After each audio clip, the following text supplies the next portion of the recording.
Hey, Stitchheads, we're officially back. This is a proper episode of the podcast again. So Dan and I recorded this episode way back last November when we were still doing stuff. And then I went to the hospital and couldn't edit this one. So it's gonna kick off our new era, I guess.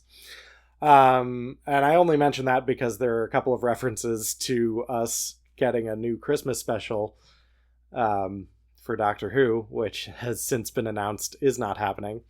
But yeah, anyway, enjoy and welcome back. Woohoo!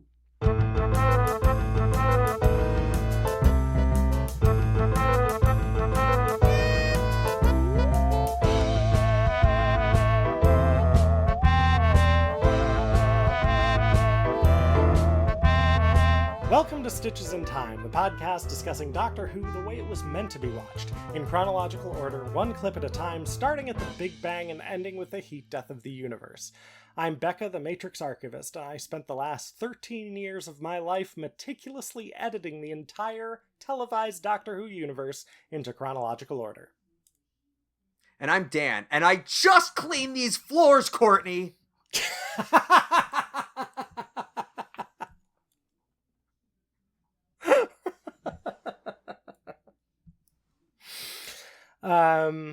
Yes, indeed. Isn't it always the way? If you can believe it, listeners, even still 2 weeks later, Ben is still sick and can't co-host this podcast. So Dan is back as co-host. And you are trapped in here with me. There's a lot of great to be us back. Being trapped here with each other kind of situations going. It goes both ways is what I'm saying.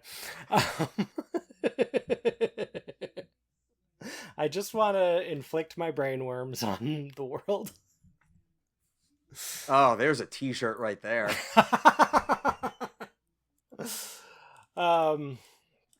Yeah, today we are talking about The Caretaker, of course 37-second clip from the randomly generated 1252 BC. Farewell, Skovox Blitzer. Have a nice war. So, Courtney Woods, impressed yet? Where the Doctor and Courtney Woods dispose of the Skovox Blitzer. Yeah, it's got a real, you can put that anywhere kind of vibe to it. Yeah. I do like the idea of just like rather than the Doctor taking this robot or whatever it was home or even to a junkyard, just like, here's fine. Like, it's the equivalent of just like rolling down the window and throwing out your Wendy's bag, kind of. Yeah, pretty much. I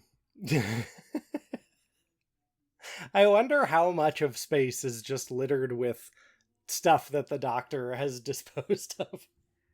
I mean, this space is gargantuan, but I'm going to put it at least at 1%. Like 1%, the universe is full huge. Of the Doctor's discarded enemies, mostly. And a lot of friends. He has to discard a lot of bodies. If you have to hide a body, the Doctor is the friend that has to help you.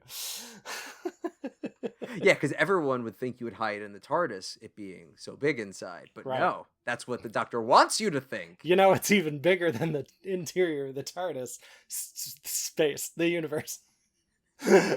Everything. Everything altogether.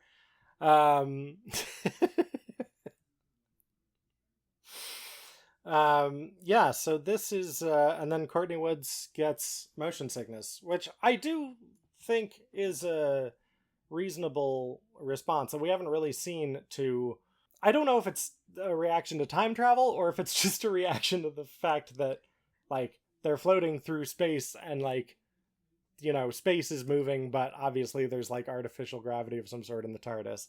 So, you know, I it's a lot. It's give you kinda...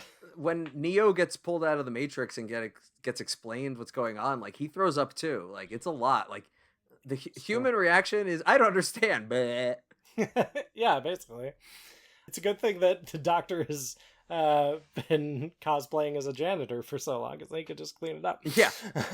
Well, I mean, I feel like the next thing that we don't see is the Doctor going like, the open door to the vacuum of space was there. You could have puked literally anywhere else except inside. After I mop this up, I'm going to throw the dirty mop water out the door into space. I'm going to go to another random place in space and time that Becca will have to insert, and you're just going to see me yeet, like, I'm going to throw a mop like a javelin into the heart of a supernova. Just show you how it's done, kid. I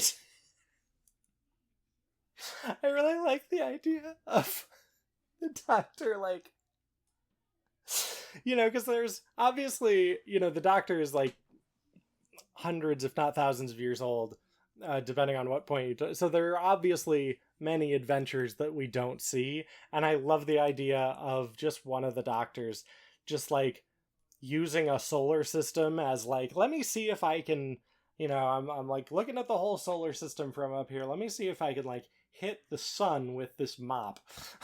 Just like on those days when the Doctor is feeling especially petty, he will fly over like a civilization that has wronged him. And it's like those stories, like you always hear, like a plane let loose their, like the stuff over a suburban neighborhood by accident, right. Or Dave Matthews Band's bus. Like the Doctor is crop dusting like Scarrow 6 times a week easily. Yeah, like I love that. Like the Daleks hate everyone, and they especially hate the Doctor, but they have this extra super secret reason for hating the Doctor. It's because of this. Yeah, he just empties the septic tank over Scar. It's terrible. And the ecological disaster of the Daleks. I mean, they were born in a nuclear war, so that makes sense. Or were they? Do you believe the William Hartnell Dalek story or the genesis of the Daleks? Oh, I thought you were going like some weird, like, conspiracy theory. Oh no, for a sec. No, I'm going down the route of Doctor Who doesn't really care about canon theory. Whenever Doctor Who returns in its, proper form, mm-hmm. They should have on board the TARDIS an actual cannon. And at one point, the Doctor should just push it out, throw it into a star, like you do with all your problems, and like literally have them be like the symbolism to address all the people who are like, you're not adhering to it. It's like, I'm physically going to destroy this cannon. What are you going to do about it? And then that will be canon. Yeah. You know what? No. Wait, hang on. Don't throw it into a sun to destroy it. Just push it out into space. It's still there if you want it. But we're not bringing it along with us. And then we can do the big finish story of this robot finding the cannon, riding it like a space engine back to find the Doctor to get revenge. Yes. Yeah.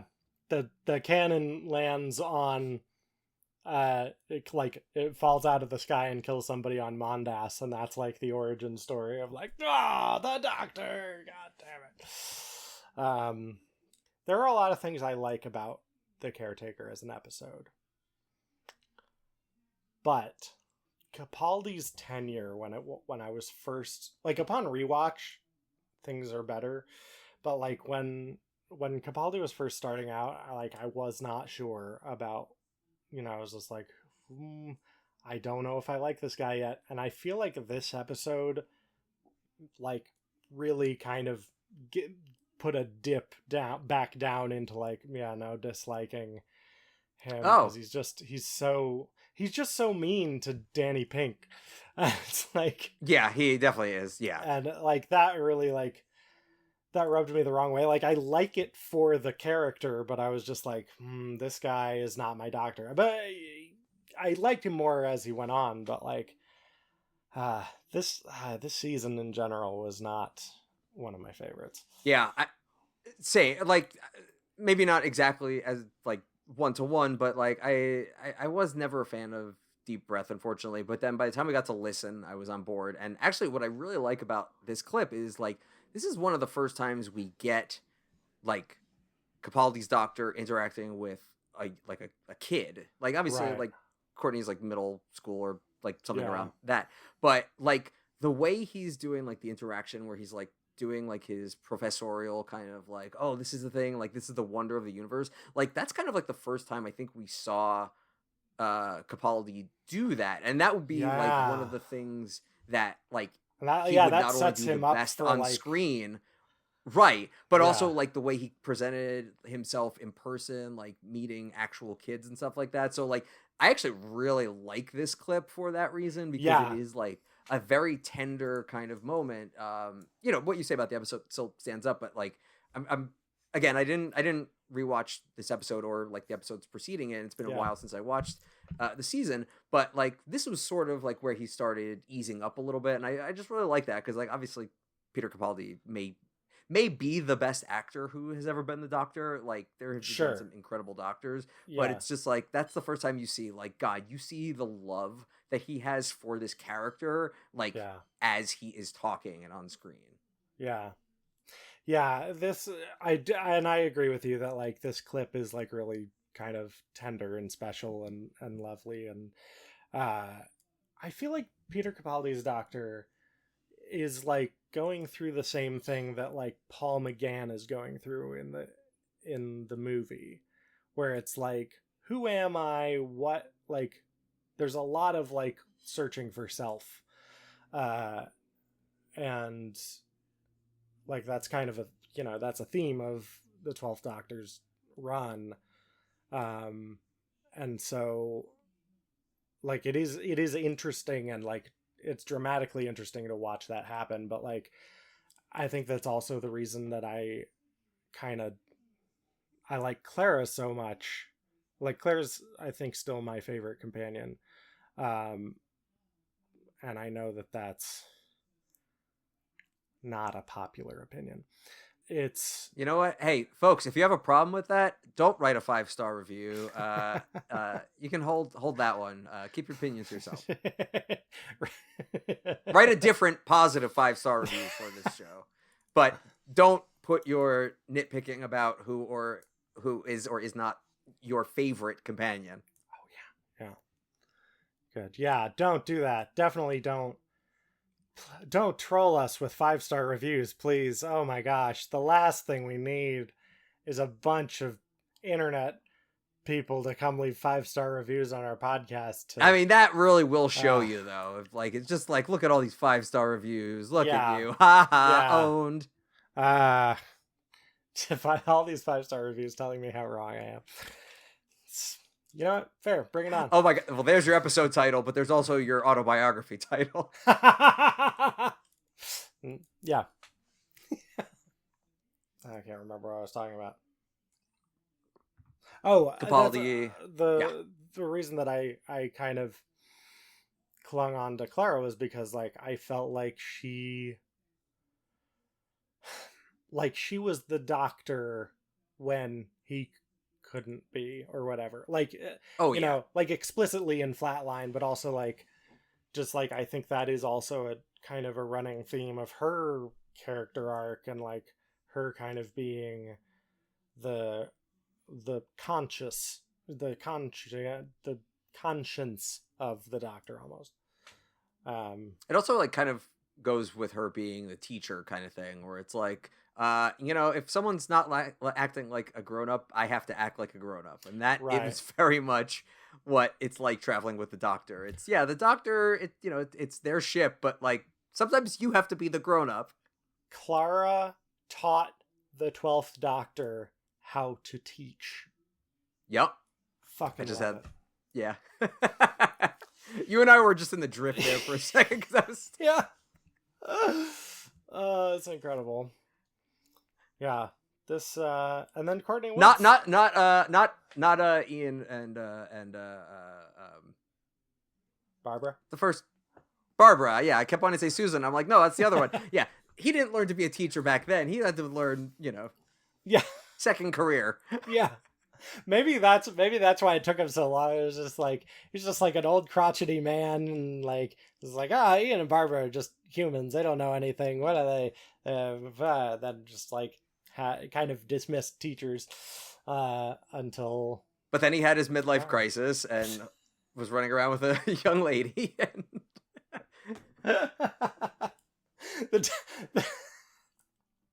The Doctor's entire life is just one big midlife crisis. Oh, I mean, especially the 12th Doctor, like with the guitar and everything. Oh like, God, I mean, he's always been the midlife crisis Doctor, but that's true. But I mean, thinking about like, oh yeah, no, this guy just like stole a car, brand new car, flashy new thing. He's always hanging out with younger women.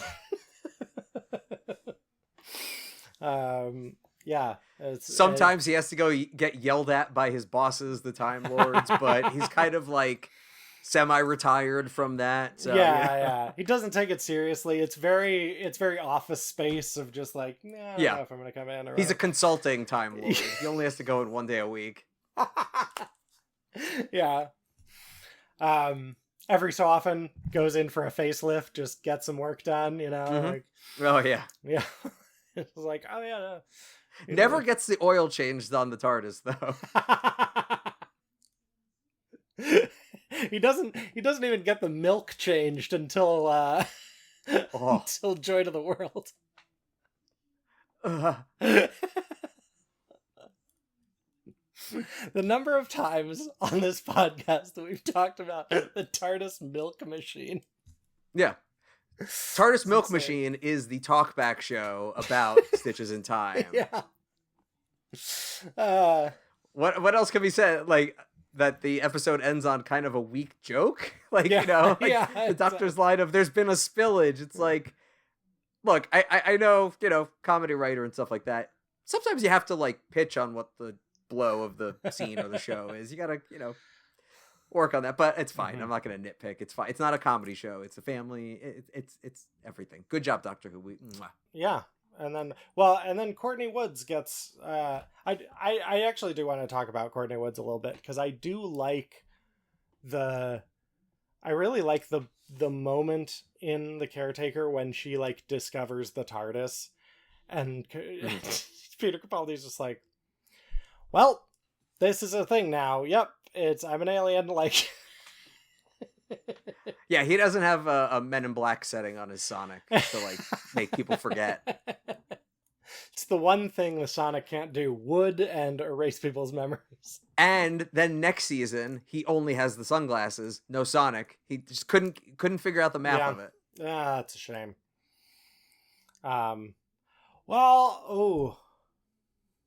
Although, he does have, like, mind wipe powers, because if you remember Bill Potts' first episode, that's like a thing that he threatens her and with. Donna and Clara. It happens. Yeah, it's a thing. So although Clara was him, but still access to the technology. Yeah, same. It's a thing that can happen. So yeah. I mean, what's surprising is that Courtney wants to come back for another ride. Right, yeah. Later, when she's back with Kill the Moon. I'm sorry. Like, the Doctor show up? You throw up when you, like, just, like, when you're just standing there floating in space, but, like, when you're on the moon with different gravity and then it's, like, constantly changing, that's, like, totally fine. The Doctor showed up to pick her up and handed her a bottle of Dramamine and said, I'm going to watch you eat this entire thing before you set one foot in here. I like this. I like this idea. Anyway, leave us a 5-star review already. God, what are you waiting for? I've asked you this. I'm not talking to you, Dan. I'm talking to a listener. I've asked you for this. I know. So many times. What do you If you're in the car listening to this, pull over safely. Put the car in park, turn off the engine, leave the 5-star review. I don't care if you're on the highway. Start the car up again. Yeah. Then you can finish the episode.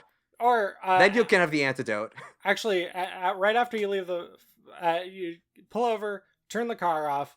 You're safely parked somewhere. get out of the car with your phone, walk away, leave the car unlocked, leave the keys in the car, and I'm going to come and steal your car.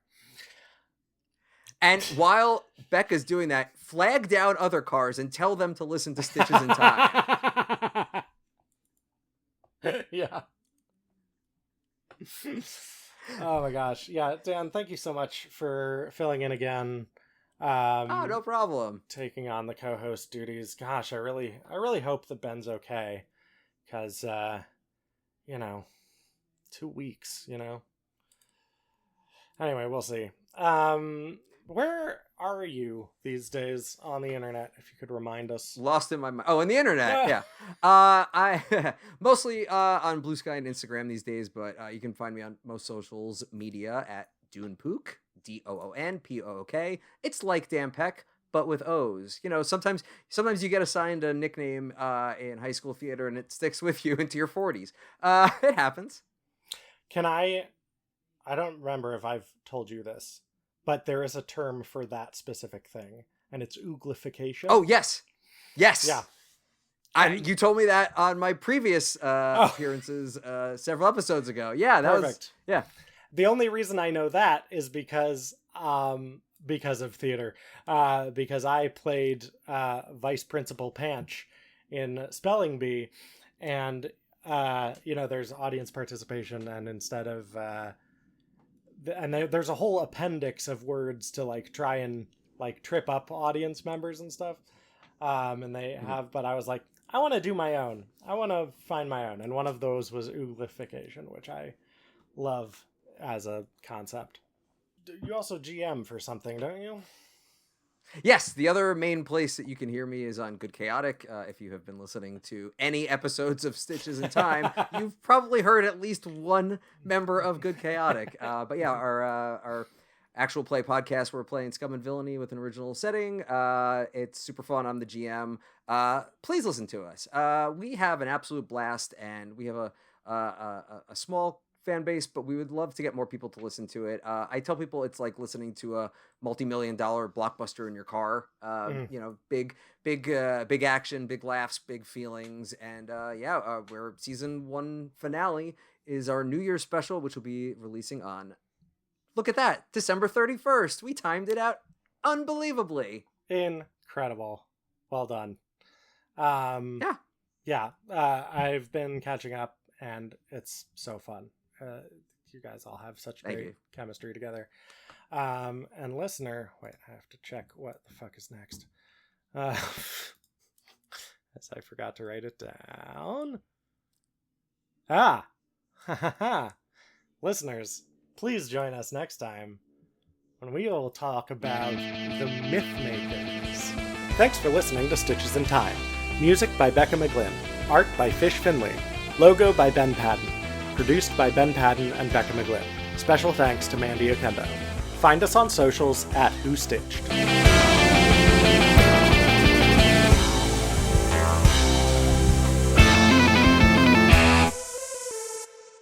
Wait, hold on. I have this little Doctor Who keychain of noises. Oh no, I can't hear any of them. Oh, okay. They're very low quality. You must be upgraded. Shut up! They're not labeled either, so I don't know what that is. Amazing. I'm sure it picked up on your home recording, so I'll... I hope not. It's just tinniest. That thing's a decade old already, probably. Oh my gosh. Surprised it even works. Farewell, Skovox Blitzer. Have a nice war. So, Courtney Woods, impressed yet? TARDIS Milk Machine actually sounds like it'd be a great, band. Yeah, that should play at Gallifrey 1 every year. I think TARDIS Milk Machine is going to be at Coachella, yeah. We are TARDIS Milk Machine. 1, 2, 3, 4. It's and weirdly, electric ukuleles. Oh, ooh, love it. Yeah. I don't know why. There doesn't need to be a reason.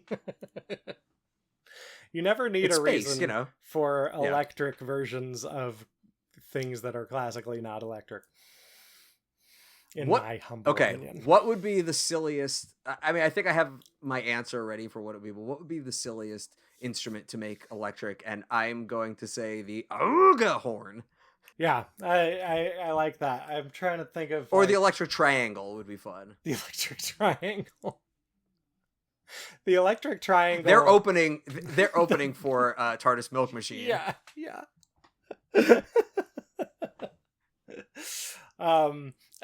When we were talking about this, I also had a thought of going the other way, and I was like, I wonder what would an acoustic theremin sound like?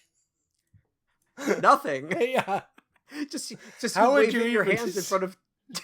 Yeah, it's like I have 2 pencils. Congratulations, this is an electric theremin.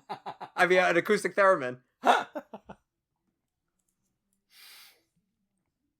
Aren't I good? Oh, no lessons. Gosh. No it's lessons. Incredible. Dan, if you don't mind, I might use that. I might use what you just played as our outro music just for this episode.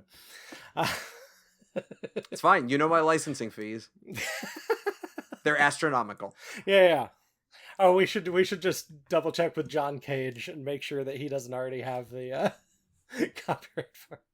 Actually, I'm feeling a bit ill. It can be a bit overwhelming. So there is Doctor Who coming eventually. Hopefully, a lot of it.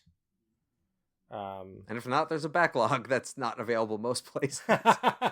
Yeah, you can't watch Doctor Who anymore. What is this? This is why we need to bring back physical media as like a thing.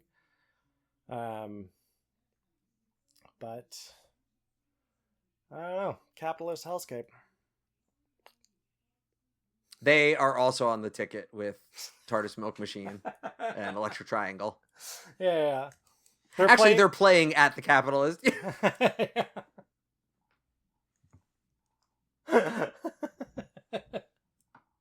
Welcome to the Capitalist hellscape. Now give it up for TARDIS Milk Machine. Even you just saying that, I was like, drinks at this venue are $27. Oh, for sure. Yeah.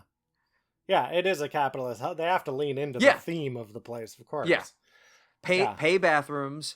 Not only is there Ticketmaster surcharges, there are master ticket surcharges. Everything is a surcharge. All the tips to the bartenders are also split with like the venue owner for some reason. Just like, why? What? But look, the Ulveron cluster, 1 million stars, 100 million inhabited planets. Yeah, I don't have anything else. This is another. All right, it's your show. It's a 37-second clip, and there's just 2 of us.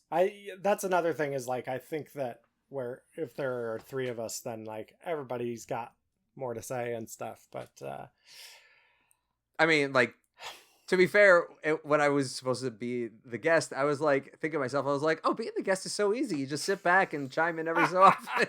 But no, more than happy to help fill it. Like, there's no problem. But it was just hilarious that, like, how dare I have that thought independently earlier in the day? Like, shame on you, Dan. You should know. I mean, I feel bad too, because sometimes I'm just like, well, I can figure out stuff to say, but like, other people will like take the right. It's just like, but I feel like that's what podcasting is all about. I mean, this show has more structure than like 98% of other podcasts. So, that is true. That is terrifyingly true. And that's why you get spammed with the 5-star reviews, and they only get like 3s and 4s. Exactly. Yeah, that's why I do what I do. Ah, yes. There has been a spillage. Listeners, please join us next time when we will talk about the Mythmakers. Dan, get on that acoustic theremin and take it away. Let me get my props. Hold on. Mm-hmm. We'll start slow. We'll start with a... Ooh. Oh. Oh my gosh. It's getting so intense. Oh my gosh. Oh. Mm-hmm. Thank you. Yes.